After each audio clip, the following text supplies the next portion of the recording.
And we are up in five. Hey, everybody. Welcome to the Santita Jackson Show here on AM 950 Radio, the voice of progressive Minnesota. It is a joy to be with you as we've been talking about what is happening in America and the world right now. There's a lot going on. You've got Washington, D.C., that is really being occupied by the federal government in more ways than one. The police have been federalized. You've got the FBI on the streets. You've got ICE on the streets. You've got the National Guard. Well, that's coming Chicago's way. And so many other, it's coming the way of so many other cities. Well, they have some Democratic cities at this time run by black mayors, but don't think it's going to stop here.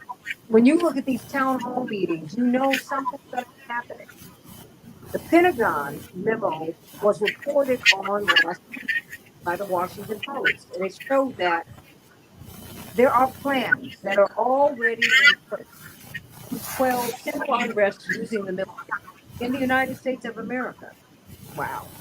And then many people are wondering if the president is misusing the military or the intelligence community. John Bolton, why was he raided? That's going to be kind of interesting. I can't wait to tease all of this out with Colleen Rowley. FBI whistleblower. In fact, I've been following you, for a long time. I think this woman's got a lot of nerve. So let's get right to it. Help me to understand before when we look at this deployment of the military all over the country.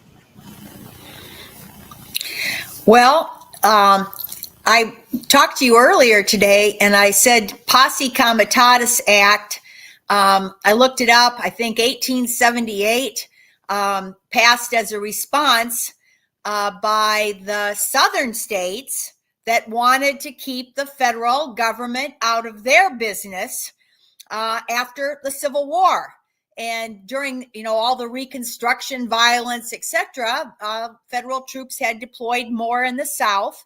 And so they passed this law to keep the Fed, especially the military, out of their states. So it's things have reversed themselves. Always be careful of what you ask for, because back and forth with these laws, they get applied differently. But when I was in the FBI for 24 years, up till 2004, occasionally that law would rear its ugly head, and there would be mention and talk about whether, for instance, just requesting support help from the military, or police buying the military surplus tanks and other equipment. There were these questions that would arise. Now, does this violate the Posse Comitatus Act? But that's essentially as far as it went. I think there were some protest marches even before I retired, where there was talk of military intelligence or something, maybe civilians, by the way, just working in a support way with federal law enforcement. And I can't even remember how that all came out, but I remember there was talk about it. By and large, it never really happened the way it's happening right now. We never had a president say, we're going to send the military in because your state or your city can't keep control. There's too much crime, and obviously you're not up to the task. This is kind of what Trump's rationale is. Trump's rationale is Washington, D.C., your police, Capitol Police, you're not up to the task, so we're going to send in the National Guard. And he could be saying that, I guess, with California, there's a pending case. I forgot about this Newsom versus Trump case. It's, as far as I can see, it's still pending, because he tried to send in the National Guard into California after the protest against ICE raids. And they were largely peaceful. The argument that Newsom made as state governor was that, no, you can't send in the National Guard unless I, the governor, request it.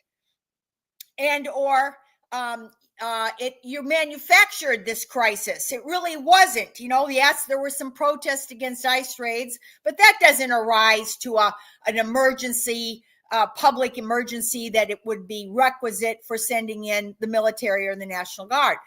The laws are very complicated. They do have loopholes. There's been an attempt back during the Bush administration to modify the Insurrection Act to make it easier for a president to send in military.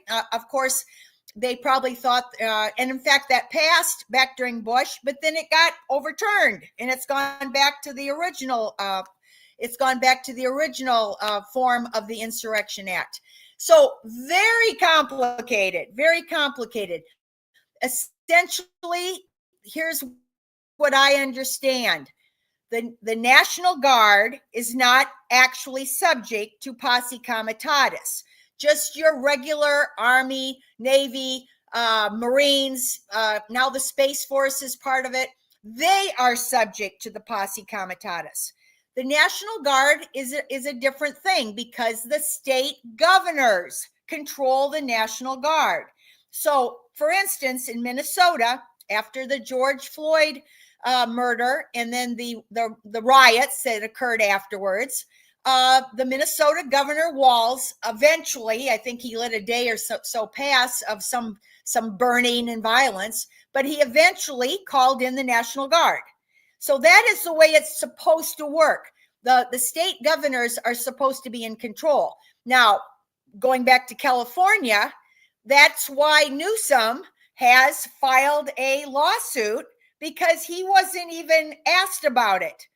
It was just Trump sending in the National Guard. So, every taught lawyer, I should say, educated lawyer that I've seen talking about this now, and I think really from all stripes, different stripes, the majority of the attorneys that have been talking heads on news, they have said they think Trump was on firmer ground when he called in the National Guard for Washington, D.C., and that's because it's not a state and it does not have a governor. But when he tries to do this, let's say in Chicago, and again with the governor of Chicago being equally opposed, the same as Newsom in California, there will be a lawsuit. And in fact, my guess is the ACLU and other entities are already working on this. They already have their briefs written up, essentially, so they can quickly file a lawsuit if it happens. And it does look like there's a pretty strong consensus that Trump can't do this for purely law enforcement reasons. It was dumb I wonder who's advising Trump on his legal things, because Trump was stupid in a way. I know I've seen, I can't quote him, exactly, but the gist of what I've heard Trump say is he's doing this for law enforcement purposes, i.e. ordinary crimes, murders, assaults, rapes, that type of thing. Now, if he was to try to say that it's a rebellion, we have a rebellion in Chicago, there's been an earthquake in Chicago and local forces are not up to the task, we have to send in the feds. If he would have used a different rationale, I think he would have had a better chance. But by saying he's trying to send in the governor-controlled National Guard of each state for purely law enforcement reasons, I think legally he is on thin ice. Now we'll see if that turns out. I also looked up the polls right now, and the polls, I think this was taken after Newsom, the case in California. That was in June, by the way, only a little over 2 months ago. A little over 2 months ago, this Trump tried this in California. And at that point, the polls were pretty divided. There were people that wanted federal help to, there's problems. Okay, let's admit it. There's problems in San Francisco. There's problems in Los Angeles, even with plain old ordinary crime.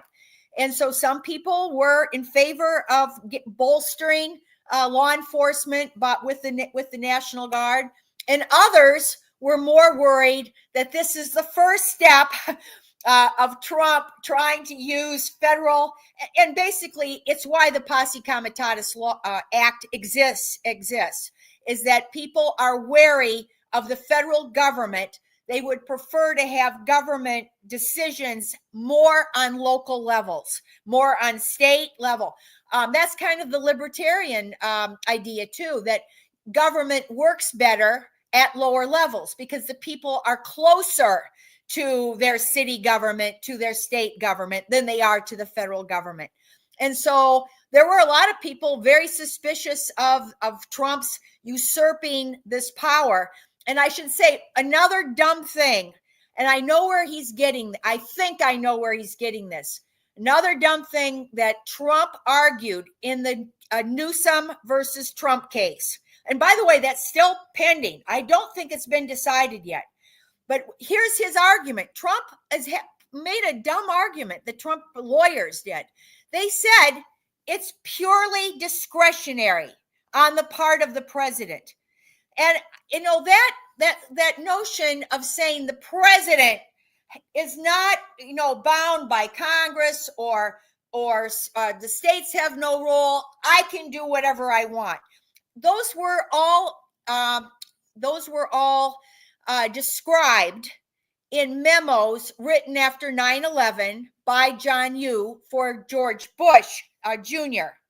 So after 9/11, the series of Office of Legal Counsel memos were written by John Yoo and this other senior attorney, Robert Delahunty. And they said, we can say it's an emergency.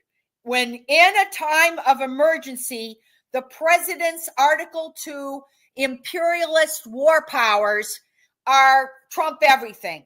They trump the separation of powers. They trump the Bill of Rights, the freedom of press, the freedom of speech, etc.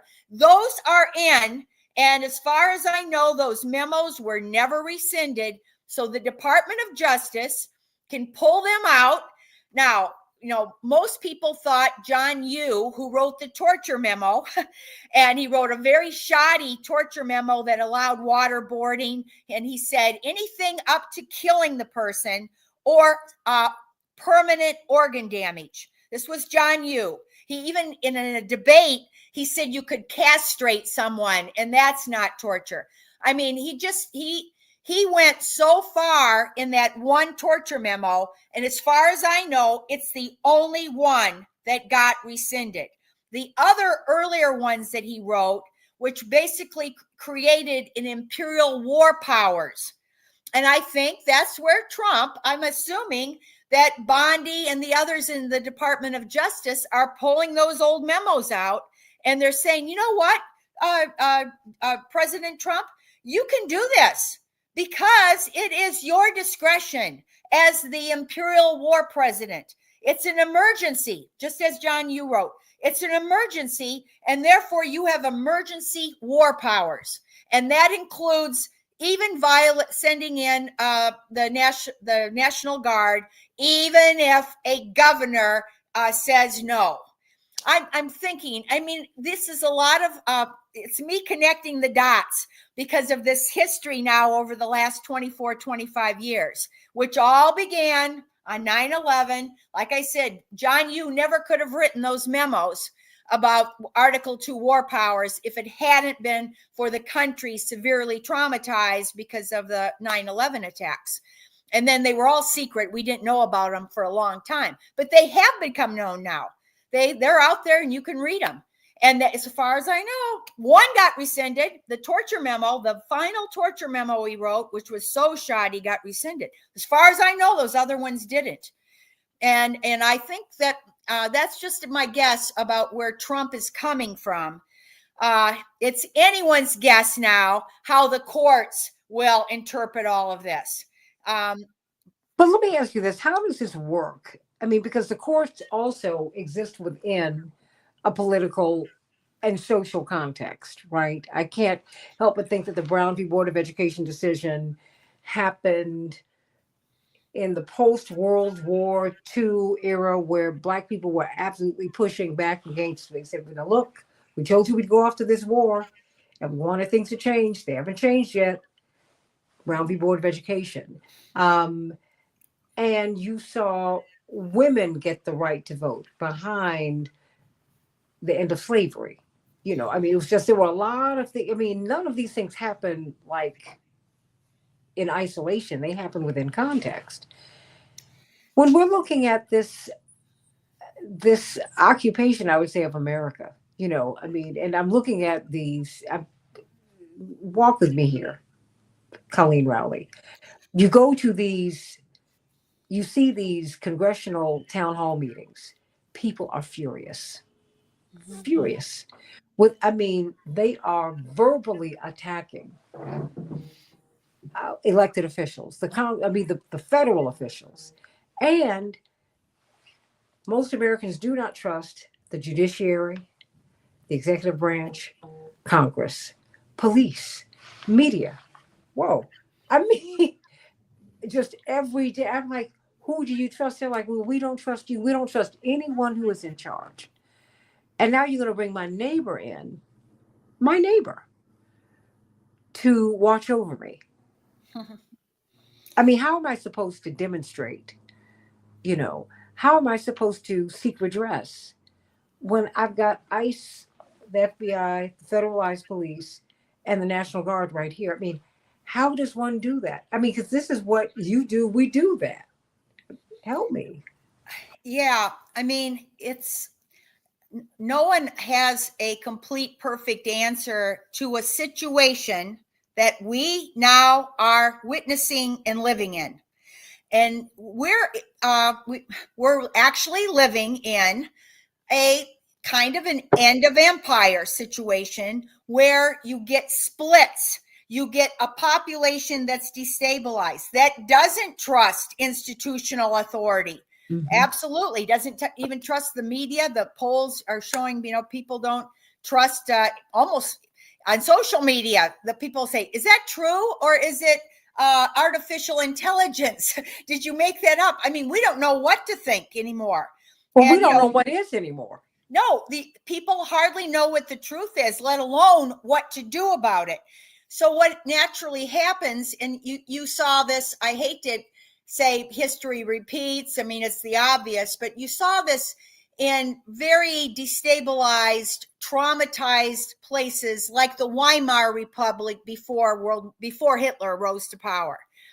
And you saw it, I will say, I was a French major. I think you also saw this after the French Revolution, when there was a series of bloodbaths fighting for power of different groups at that point. And then guess what? Napoleon rose to power.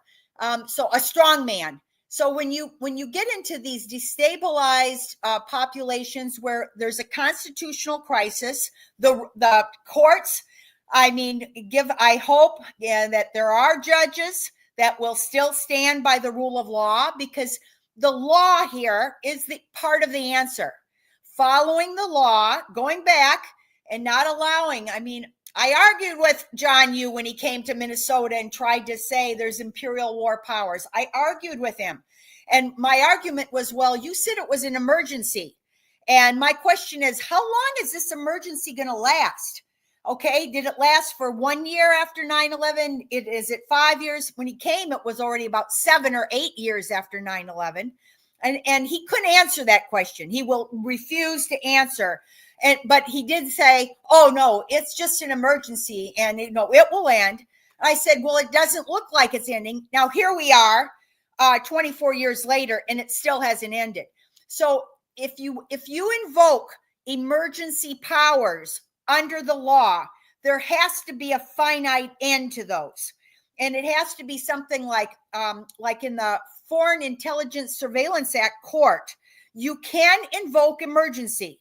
You can say, oh, we think we found this terrorist, FISA court. We got to have emergency power to search. And we can't write it all out now. We don't have time to write 20 pages out for you because it's an emergency. Okay, that exists in the law. And that's actually probably a good thing. But guess what? It can't go on for 24 years. The law itself says after a very few days, you got to go back to the court, and now you got to say why it was an emergency and what was the probable cause. You can't just declare an emergency and then usurp these kinds of powers. So if emergencies exist per the law, they've got to be very well defined, and there has to be a finite end to those. What John Yoo did, again, and I'm guessing that Trump is using these things to take more power, to be the so-called strong man that he's, of course, promised. He promised his voters he would be a strong man and reverse a lot of things. Some of the things he's tried to do are frankly probably okay. They're fine, like seeking an end to the Ukraine war. That's a good example. You know, if he wants to take powers and try to do some good things, but the problem is giving vast power to one branch, the executive branch. And if judges in the judicial branch do not rein in these powers that he says, oh, I got full discretion. No courts can second guess me. I got full discretion. And that I think that was a real dumb thing of him to have said to Newsom. That he said this in the Newsom case. He said he had full discretion to send in the National Guard without the governor even consulting the governor. So I think that went too far, and you would cross your fingers and hope that judges now say, no, you can't do that. If you want to ask the governor, if you want to contact a governor and say, you know what, Chicago has some serious, New Orleans, Chicago, LA, you got some serious problems. You want some help? Because we could do this. We could, jointly call for the National Guard or something. Now, if he would have proceeded in a more humble way, instead of saying he had full discretion, it's an emergency. And again, ordinary law enforcement does not connote an emergency. Even when crime rates go up, there's a much better way of addressing ordinary rapes and murders, etc., than calling in military trained folks like the National Guard. So calling in the National Guard, they're not, you know what I used to do in the FBI for 13 years. For 13 years, I gave training to FBI agents and law enforcement on what they could legally do: search and seizure, arrest under the Fourth Amendment, Fifth Amendment, due process, right against self-incrimination, Sixth Amendment, right to attorney, Eighth Amendment of violations of cruel and unusual, and even First Amendment, freedom of speech, which comes into play on some cases. And we were mandated to give 16 hours of training a year on this, lectures to FBI agents, and I also police. The reason for that is if they forget something and they do something wrong and they violate the Constitution, you lose the evidence in court. A defense attorney comes in and argues, oh no, you overstepped, you didn't have probable cause, you didn't knock and announce at the doorway. I mean, all of these things that you can do illegally, and then your evidence is suppressed. So once those laws of accountability on law enforcement began in about 1968 was the first beginning. Actually, 1920s, they came up with the exclusionary rule of evidence. So when the police violate the Constitution, you lose the evidence in court. So that was already 1920s. But the real kicker was 1968, when they came up with civil liability, where a person was injured as a result of an unconstitutional act could sue directly the FBI agents in court. And so when that happened, they started giving legal training. They didn't, it started in about the 1980s. Every office had to give legal training. And also there were a couple other reasons. They got publicly criticized for some bad cases and everything. And so they started giving legal training. Well, you know what? Is this happening in the National Guard? How much? I have a good question. Does the National Guard get training on constitutional rights and the law of what can be admissible in court, the Miranda rights, and and some of it, frankly, is rather complicated. And even it was difficult. It was difficult for FBI agents to adhere to all of these things. But I just don't think that National Guard is trained more for war. They're trained as military forces. And there's one thing in thinking long about this: guarding. Okay, like if you send in the National Guard, Trump used this a little bit.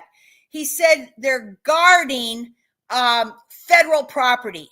So the Mint. Let's say the Mint, or even the congressional offices. If there was a threat that someone was going to throw a Molotov cocktail at the Mint or at the is the Smithsonian Federal? I don't know. Yes. Trump he'd probably be for throwing something at the Smithsonian. But all of Washington, D.C. is full of federal buildings. It is full of federal buildings. And so if he actually tried to excuse or justify the sending in of the National Guard to guard federal buildings, yeah, that's probably a better argument on his part, rather than saying, oh, I have full discretion for ordinary law enforcement. Because ordinary law enforcement, again, it's not easy to investigate. We always see these television shows where it's so easy. They get full confessions and all this, but that's not real life. Real life, if you lose a big part of the evidence, you're probably going to let a guilty person walk free. And so the National Guard, unless they're getting a lot of constitutional rights and legal training, and they're not simply guarding someplace with no real authority to arrest or to search or seize or all of these things, if they are just, and I thought maybe Trump is doing this more as a symbolic measure. He thinks, well, I'm the commander in chief. I think he signed one of these orders as commander in chief, which also is a clue that he's going back to those John Yoo memos. I think he signed one of them, COC, commander in chief, or something like that. And really?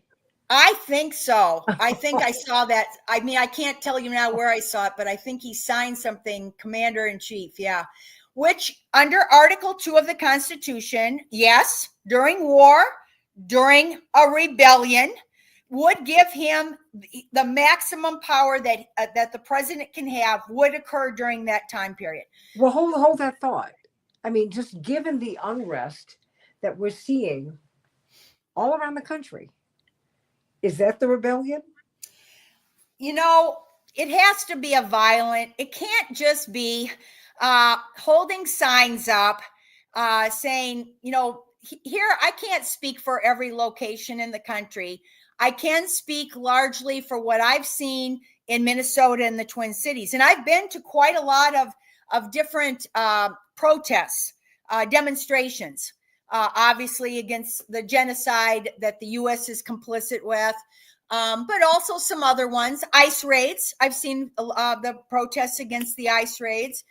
And I have not seen the level of violence, holding a sign up, walking down a street, even blocking a street, or sitting down in the street, on a highway or something. It's kind of dangerous, by the way, to sit down on a highway, but once it has happened, I've seen that happen a couple of times in Minnesota, that somebody went onto a highway to try to block the highway.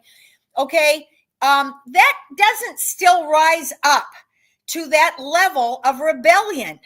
it's okay. It's a verbal rebellion, but it's not the kind of violence that seems that it would be required to actually apply military force. And that's where, again, we may get there, who knows? We may get to there. And even in California, I don't know the specifics of what Trump pointed to. He did point to something. He pointed to some incident, maybe it was an assault or something that they can say, okay, if a police officer tries to grab you and you react, like this, and you hit the police officer, okay, then they're calling it an assault. So there are things that they can exaggerate like that, but that honestly should not be a reason for calling in. And you're right, if we get to this point where we have military force on our streets, then we've lost our country. Talking about the fall of the Roman Empire, then actually that's a sign that we have gone into the same level that we used to look down our noses at these quote unquote banana republics, third world countries, where they had dictators, and the dictators sent out the police force and killed protesters, etc. And so if we get to that point, that's a real sign that this country is not being able to maintain its own, and certainly not able to maintain its own rule of law, but if they're not able to even maintain their stature and their respectability or their leadership by example. What country wants to follow a dictatorship that has military in their streets? We always thought that wasn't what we should follow. We shouldn't follow that example. Now, by the way, a lot of times the United States was propping up those dictators, those dictators that we would publicly point to and say, oh, what a bad example. Look at the Soviet Union. They sent in tanks to crush the peaceful protesters that are just seeking freedom. And we would say, oh, this is horrible. And Boris now Yeltsin. And we made him. I'm like, really? Yeah, and now we're doing this. We're doing what we always, like I said, look down our nose and criticized, and we're starting to go in that direction. And of course, it's dumb. By the way, extremely dumb for the leaders, the so-called leaders of this country, to go down this route is so counterproductive. If they want to have a stable, peaceful, prosperous country, this is not the way to go. Do you think that they know how dangerous this is? I mean, because it also seems like things are extremely personal. Maybe not. Because you hear in hushed tones all over Washington, and quite frankly, with just in the corridors of power, you need to be careful because you don't want to get on the bad side of. And I'm like, okay. Well, see, okay, I'm from the civil rights movement, so I've never known safety, to be frank with you. So, but it's when you see John Bolton, who most agree, even his allies agree, he's not the most agreeable fellow. Okay. I mean, but it was shocking to see someone who has been Republican and Democratic administrations. He's part of the establishment. I mean, I don't think that's inarguable. And to see him raided, and now we're what Chris Christie. They say he might be under investigation. Of course, the Kushners have always had an axe to grind with him because he sent Jared Kushner's father to prison. So, what do you make of John Bolton? Because he's part of, like, what is it? If the national security mechanism, the national security state. I mean, that's what he is. Mm-hmm. And his home was raided. It's speculation because I only know what I've read, but I'm speculating because it's when you see someone that big raided first thing in the morning, you go, okay, what time is this? Well, the raiding and the use of what some have called lawfare. First, by the way, the it's been used before, but some of the worst use of lawfare was during the Trump administration and afterwards. And they raided Trump. They raided Trump's Mar-a-Lago place too. No, excuse me. Thank you for the reminder. And Biden's. Yeah. So going back to National Security Advisor Bolton, former National Security Advisor, for how long? He wasn't a National Security Advisor very long. I want to say even under a year. It wasn't that long. Flynn was Trump's first pick for National Security Advisor, and he was National Security Advisor for one day. So, I mean, it was very short. And guess what? They did the same thing. They did lawfare on him, charged him they charged him with lying to the FBI. They entrapped him on it. But he was also, so Bolton isn't the first National Security Advisor that the FBI has targeted. And I would agree with you. A lot of this is personal because we've split the country into identity groups and factions. And of course, the leaders wanted to do that. You know, that was a dumb thing on their part, you know, to really make everybody hate everybody else. I've seen so much hatred, and people talk about the hatred, and this is why you can hardly reason. You can hardly reason with somebody and say, well, you know, Trump is, you know, he's a mixed bag. At least he's trying to end the war in Ukraine and blah, blah, blah. You can't say that. No, he's the demon. He's Hitler, blah, blah, blah. And people get so carried away that they go against their own principles in certain groups. They will actually say and do things that are completely opposite. You get the hypocrisy. And I think it's bordering, if not already, a constitutional crisis, because think about being, I'm going to say, this is a hard ask. I think you have to sympathize, and maybe this is a ridiculous point, but I would hate to be in the FBI.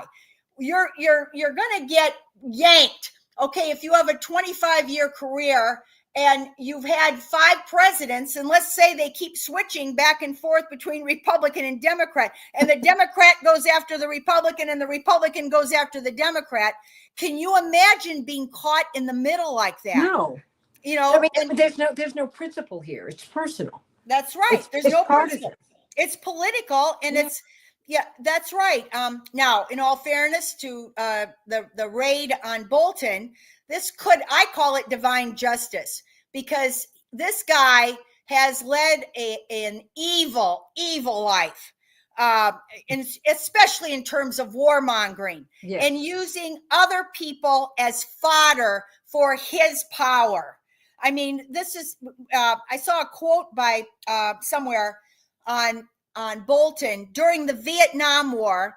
He, like Dick Cheney, got draft deferment after draft deferment, several times going to college or whatever. And he even said, why should I die in a rice paddy? You know, so it just shows his contempt. Kissinger said the only good thing about soldiers is to use them as cannon fodder. I mean, so these people who are directing the wars that are now taking millions of lives, and genocides, by the way, wars, genocides, regime change, coups, they take thousands and sanctions, and they take millions of lives. And yet they are so above it. They consider themselves so powerful. Well, Bolton, you know, is the quintessential evil, you know, if you want to make a comparison to Hitler, I mean, he's a lot more closer than a lot of them. So when he gets raided, you don't cry crocodile tears. You say, well, you know what? He's getting a taste of his own medicine.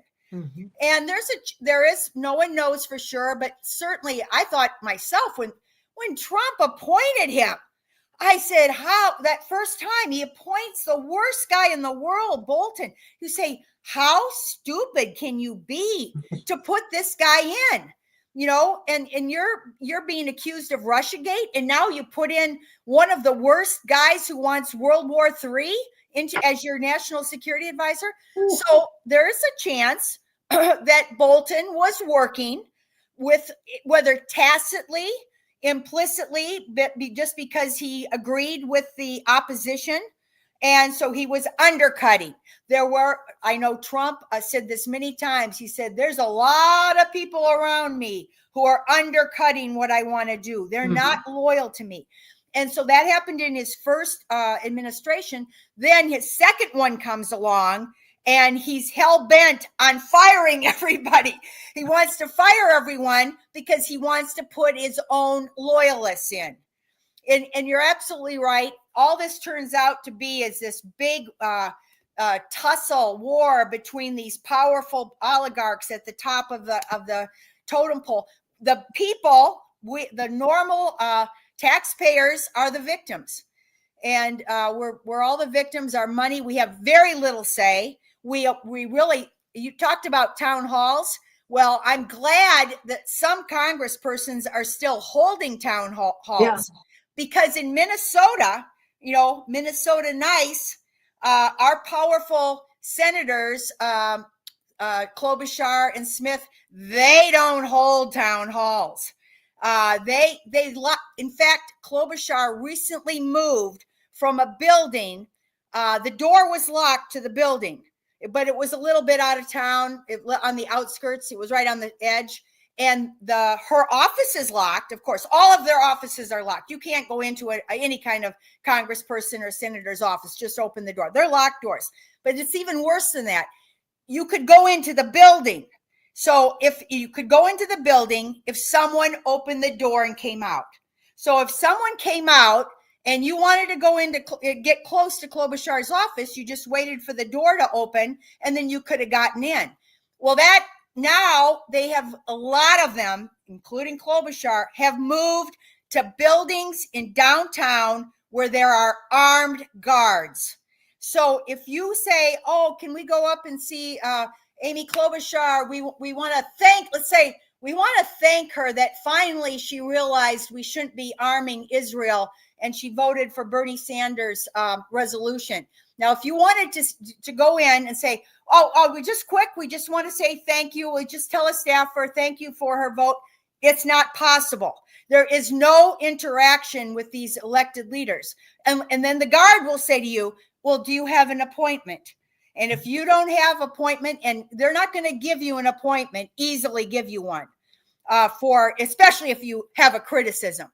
If you have a criticism of anything, they're not going to give you an appointment. So as far as I know, in my district, there's no town halls. And if there are town halls, they are guarded. Nobody can get in. And for somebody, to do what Medea Benjamin does, stand up and, that's maybe a thing of the past. I'm worried about that, freedom of speech, where you can't stand up and say, end the war, stop the genocide. That's going to be very difficult because you have no ability to get into proximity. Because you're surrounded. I mean, Shapiro and I think correctional officer for the lockdown, they're pretty much asking the same question. She said, how do we push back against authoritarianism? And I have his question up here. He wants to know if the FBI use of force model will be used over military force and local police. I mean, what does this mean? I will just go back. I wanted to say one more thing about this. Oh, please. Freedom of speech and stuff. JFK. Now, you might remember the quote better than me.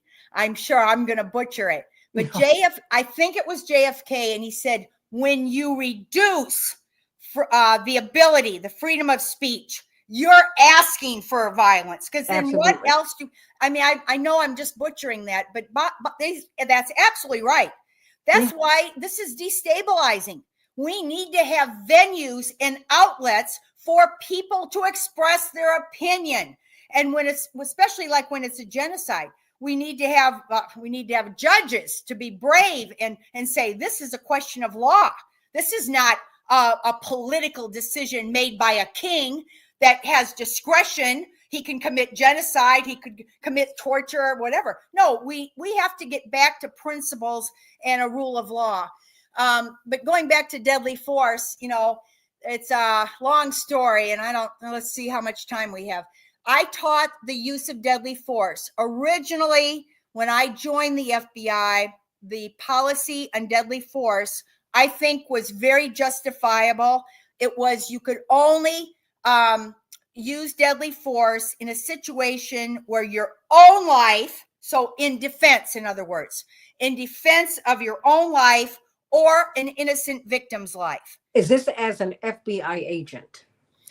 Yes. But you know what? It's actually the law for everybody. It's, there is a defense. You don't have to be a martyr. If you get attacked, if somebody has a gun to your head or just shot, let's say in some of these hostage situations where the guy just shot someone and you're the sniper, guess what? You see him shoot an innocent victim. He's got his gun aiming at a second innocent victim.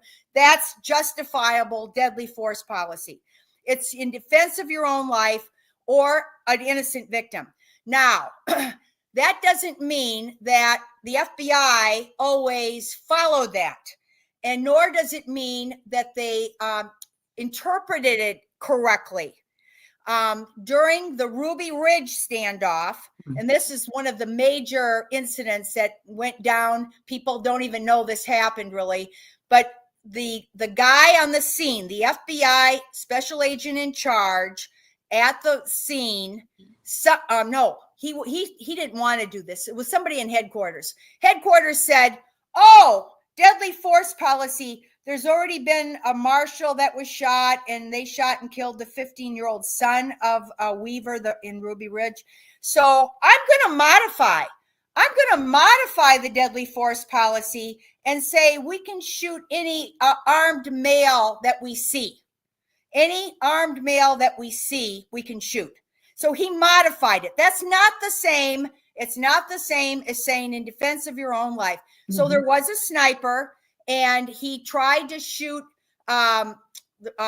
somebody that came to the door, a male, I think it was Weaver, or else it was some other one, came to the door. He aimed. No, it killed his wife holding the baby. And the state of Utah, I think it was, or Nevada, but I think Utah, actually took him, charged him with murder, charged the FBI sniper with murder. Okay, so the lesson, and he got off later after years and years of fighting this in court. And the lesson learned was, no, the law is clear. That in defense of your own life or an innocent victim, but you can't modify that and make it easier to shoot and kill. So if somebody says, going to the situation we're talking about now, the National Guard, and they say, "Oh, it's a rebellion, it's a protest, and you have to keep order. And so we're going to the National Guard is armed, and they can use deadly force if they, whatever." No, they can't do that. And I think the problem is the National Guard is trained for military war purposes. They're not trained for law enforcement, and they are two different things. And how will they behave on our streets? That's right. Like if you have massive looting after either a fire or something like that, it's hard for law enforcement to stop looting. And they can make mistakes too on improper use of deadly force, or even not even deadly force, but too much force. They could break somebody's arm, they could do something, and they could be called and say, he was running out with a computer. You didn't have to break his arm. You didn't have to hit him and all this stuff, so they can be second guessed. But at least they have a little better training. The National Guard is trained for Afghanistan and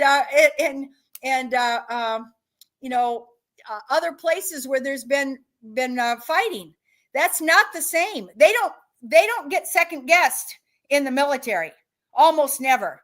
There's been a handful of attempts that were outright massacres. That Haditha massacre, and they pretty much got off. And so in the military, they are told, don't ever sweat it. you shoot Ron, you kill a baby, a child, whatever. You're having your Abu Ghraib. There's a teeny bit of accountability for the bad apples at Abu Ghraib who staged naked people on all this and took pictures and whatever. That is so minimal, because normally war, as I always quote Cicero, in a time of war, the law falls silent. And we hope that doesn't happen domestically. You hope the law does not fall silent. In the Ruby Rich case, that agent got into serious trouble and it wasn't even, he was told by someone way up the chain to modify the deadly force policy. And that was wrong he should have not followed it. He should have been, smart enough to say, I can't do that. See, I only have a couple of minutes left here, but see, what I'm thinking about is how all this is supposed to work out, because police have a very specific training, and these other branches have very specific trainings, and they're all being told, I don't know, they're not policing America. It's like an occupation, because I don't know how you're supposed to demonstrate, have town hall meetings that can get emotional. I don't know, how are we supposed to move? Yeah, and it is destabilizing. A lot of our mass shootings and even the assassination attempts on Trump and other the guy who shot the Republican baseball team. These are people who have become destabilized. They've become unhinged because of this situation. And again, we if we go down this route, we are going to get a lot more of that. And again, it's backlash. It's blowback. In a time of war, I'm just going to make a comparison. So when something goes bad, awry, and someone takes hostages, let's say they have a family that they are holding hostage, and they're saying, I'm going to kill them. Do not come in, police. I will shoot the hostages. The standard operating thing in law enforcement is hostage negotiation. Yeah. So they're going to go, they have experts, psychology experts. They're going to try to talk the person down. And sometimes it works. Sometimes they were able to bring it all to a successful resolution and save the people inside. Now, think about if this happened in a war zone. I hate to bring up Gaza, because Gaza is not a war zone. It's a genocide zone. Yeah. But let's say Afghanistan or someplace it's a war zone, and you've been fighting and your buddy's been killed and whatever. Do you think there's going to be any negotiation if you come to a house and somebody is shot from inside the house out? No, probably they're going to send a drone, and all the people, the kids, the women, everybody in that house is going to die. Yeah. There's a difference between law enforcement domestically, because we care about citizens more than foreign people in a war. And there is a difference. And I'm against, I think we should treat foreign people with the same respect. I don't even agree with the way that they're doing these things, but that exists.